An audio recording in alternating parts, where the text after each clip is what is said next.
Hello student, कैसे हो आप सभी लोग। आशा करता हूँ आप सभी अच्छे होंगे। एडी कोचिंग कैंपस के इस मैथमेटिक्स सेगमेंट में आप सभी का स्वागत है। मैं के यादव, आपका मैथमेटिक्स कोच, मैथमेटिक्स एजुकेटर। कुछ बातें हम आपसे करने आए हैं मैथमेटिक्स से रिलेटेड। अदर सब्जेक्ट के बारे में अभी मैं गाइड नहीं कर सकता हूँ, उसके पीछे कुछ खास वजह है। अभी आपसे सिर्फ मैथ्स पे चर्चा करने आए हैं हम कुछ, और कुछ आपको सलाह देने आए हैं। बात की शुरुआत यहां से करते हैं कि आप सभी लोग घरों पे पढ़ रहे हो, टाइम कम दे रहे हो लेकिन पढ़ रहे हो, ये श्योर है। अब बात ये उठती है कि आप जो पढ़ रहे हो उसका प्रोफार्मा क्या है, आपका टाइम शेड्यूल क्या है, आपने क्या टाइम शेड्यूल बनाया है, उस टाइम शेड्यूल में जिस सब्जेक्ट की मैं बात कर रहा हूं मैथमेटिक्स, उसको क्या जगह दी है, उसके लिए क्या काम किया है। तो मैं आपसे ये कहने आया हूं कि पहले तो बात करते हैं क्लास 9 से 12 तक के स्टूडेंट के लिए।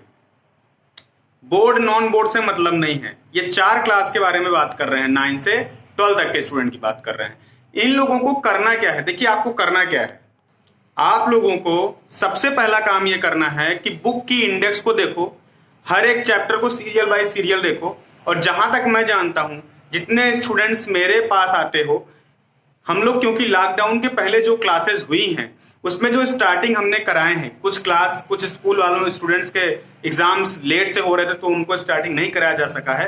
बाकी जिन लोगों की स्टार्टिंग हुए उन्हें तो कुछ चीजें क्लियर हैं, लेकिन मैक्सिमम लोगों को नहीं क्लियर है। और जो वीडियो देख रहे हैं जितने स्टूडेंट्स, उनको भी नहीं क्लियर है। तो मैं आपको ये गाइड कर रहा हूँ कि पहले तो इंडेक्स देखो, और इंडेक्स में देखो कि हमारे चैप्टर की सीरीज क्या होती है। एक्चुअली चैप्टर की जो सीरीज होती है 1 by 1, 2, 3, 4, वो जो सीरीज तय करते हैं उसके पीछे उनकी एक अलग वजह होती है। वो ओवरऑल सबको रूट करके चलते हैं। लेकिन जब आप इंडेक्स देखते हो तो आपका अपना अलग नजरिया होना चाहिए। आपका नजरिया आप तय करोगे, वो इंडेक्स बनाने वाला नहीं। ठीक है, पहली बात। अब देखो क्या है, इंडेक्स में आपने चैप्टर उठा के देखा एक तरफ से। जिन लोगों ने पहली बार किताब देखी, क्लास जो 8 से 9th में गए हैं उन्होंने पहली बार 9th की बुक देखी, या 9 से 10th में गए हैं उन्होंने पहली बार इंडेक्स को अच्छे से देखा। ऐसे 11 12th वाले भी इंडेक्स को अच्छे से देखा। जब आपने ये चीजें की, जब आपने ऐसा देखा, इंडेक्स पे 1 by 1 जब चैप्टर्स वगैरह डाले तो कुछ चैप्टर नाम से अच्छे लगे होंगे, उनको खोल के वेरीफाई किए होंगे। 11 से जो 12th में गए हैं उनके लिए चीजें अलग होंगी थोड़ा सा। अभी स्पेशली 9th 10th 11th की बात कर रहे हैं। तो जब आप इस तरीके से देख रहे हो इंडेक्स को, तो आपको लगता है कि चलो ये चैप्टर के नेमिंग्स अच्छे, तो इसको खोल के देख लेते हैं, या पहले चैप्टर से शुरू कर रहे हो, है ना। तो सबसे ज्यादा इंपॉर्टेंस इस बात की उसमें आपको चैप्टर कौन सा सुटेबल पड़ रहा है, जो अच्छा लग रहा है उसको खोल के देखा, उस चैप्टर के डिटेल में समझा। अगर आपको लगता है कि उसको आप कर सकते हो, थोड़ी बहुत हेल्प की जरूरत है किसी गाइडेंस की, तो उसके लिए मैं हूं ही, आप मुझे मैसेज करो। फिर भी उसके अलावा भी अगर आपको कहीं से भी ये लगता है कि जो चैप्टर आप शुरू करने जा रहे हो इसमें आप ज्यादा कंफर्ट फील करते हो, तो क्या करो, टिक करो, साइड करो।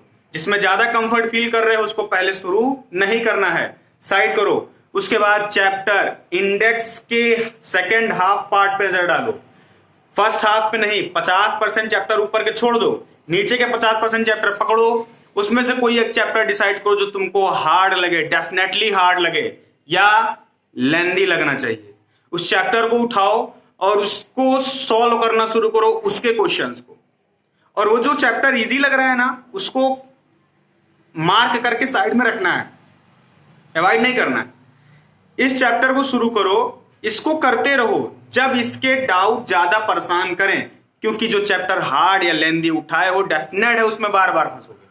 और जब कई बार फंसोगे, 2-4 बार एक क्वेश्चन करोगे, तो उसके सॉल्यूशन भी आएंगे, ये भी श्योर है ना। तो आपको करना क्या है कि उस चैप्टर को साइड में रखना है, और जब इसके क्वेश्चन 2-3 बार किए, आ गया, श्योर है आएगा। जो हार्ड लेंदी चैप्टर उठाया है श्योर है आएगा। लेकिन अगर फिर भी आपको ऐसा कहीं लग रहा है कि नहीं, अब इसके क्वेश्चन मुझसे हो नहीं रहे हैं, मैं थक गया हूं, उसी समय उसको छोड़ देना है, और वो जो इजी चैप्टर या जो सॉफ्ट चैप्टर आपने मार्क किया था, अब उसको सॉल्व करो। उसके क्वेश्चन को अब करो, और उसके क्वेश्चन को तब तक करो जब तक 1 घंटे 2 घंटे बैठो, मन न भर जाए। और मन भर जाए तो छोड़ दो, ऐसा नहीं एकदम लेके बैठ जाना है, गाजना है खोपड़ी पे, ओवर एक्स्ट्रा लोड वाला काम नहीं करना है, रिलैक्स मोड में पढ़ना है। बहुत इनफ समय है पढ़ने के लिए, हड़बड़ी वाला काम नहीं करना है। तो करना क्या है कि उसके क्वेश्चन करो, और फिर जब उससे रिलैक्स मोड फील करना हो छोड़ दो, और फिर उस दिन मैथ्स का काम मत करो। आपके पास और सब्जेक्ट है, साइंस है, सोशल है, इंग्लिश ग्रामर है। 11th वालों के लिए सोशल, जो लोग साइंस है उनके लिए नहीं बात कर रहे हैं, बाकी 9th 10th वालों के लिए तो है ही।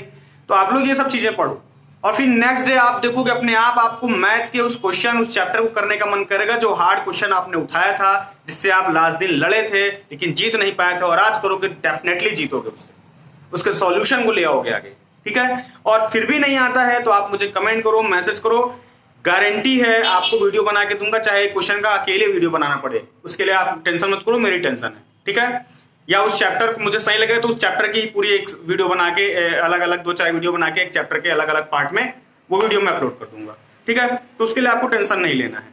तो ये तैयारी आपको करनी है, ये सारे क्लास के स्टूडेंट को बता रहा हूँ।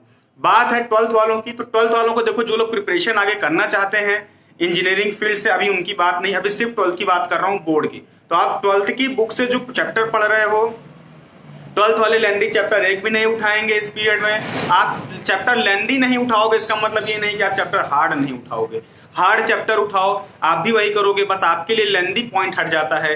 आप हार्ड चैप्टर उठाओ, साथ में एक सॉफ्ट चैप्टर मार्क करके रखो और हार्ड चैप्टर करते रहो। वो चैप्टर भी आपका सेकंड हाफ के इंडेक्स से लेना, ऐसी कोशिश करना। हार्ड चैप्टर करो, साइड में इसको मार्क करके रखो, उसकी क्वेश्चन डाउट में आए तब इसको साइड में करते रहो, ठीक है। और इन सब बातों को एक साथ कलेक्ट करके लेके चलना है। ध्यान देने वाली बात यह है कि मैं सेकंड हाफ के क्वेश्चन क्यों कह रहा हूं, क्योंकि फर्स्ट हाफ के क्वेश्चन जब आप उठा के करते हो, तो जब आप स्कूल कॉलेज कोचिंग खुलेंगे जाओगे, तो जब वो, क्योंकि वो भी वही शुरू कराएंगे, तो उस केस में क्या होगा कि आपकी वो चीज 2-3 महीने के अंदर ही 2 बार रिपीट हो जाएगी। ऐसा नहीं करना है हमको, इसीलिए सेकंड हाफ कह रहा हूं, ताकि जब आप first half school college coaching में पढ़ो तो सेकंड हाफ इतने लास्ट टाइम में पढ़ोगे, एग्जाम के नजदीक 1-2 महीने बचे रहेंगे तब पढ़ोगे, तो उस केस में क्या होगा कि जो आप पहले पढ़े रहोगे वो रिवीजन भी हो जाएगा और एग्जाम के पॉइंट ऑफ व्यू से आप एकदम अच्छे से प्रिपेयर हो जाओगे, ठीक है। तो ताकि जब हम लोग भी, आप लॉकडाउन के बाद जब हम लोग क्लास लें, तो उस जो चैप्टर आप लोग कर चुके हो उसके एग्जाम और टेस्ट भी कंडक्ट करा सकेंगे, और जो चैप्टर नहीं पढ़े उसको पहले पढ़ाएंगे, फिर जो आप पढ़ चुके हो उसको पढ़ाएंगे, तो आपका वो रिवीजन भी होगा और वेल प्रिपेयर भी होगा, ठीक है। उसके अलावा अगर आप लोग मुझे कोई सजेशन देना चाहते हो या मुझसे कोई टॉपिक पर सजेशन चाहते हो तो मैसेज करो, कमेंट करो, डेफिनेटली मैं आपका साथ हूं, और मैं आपके साथ हूं, ये डेफिनेटली है, और आप लोगों का साथ भी मुझे चाहिए। तो इसीलिए सब्सक्राइब करिए, जितना हो सके उतना शेयर करिए, लाइक करना मत भूलिएगा, अच्छा लगे तभी। ओके, तब तक के लिए खुश रहिए, मस्त रहिए, देखते रहिए एडी कोचिंग कैंपस में अपने AK यादव सर।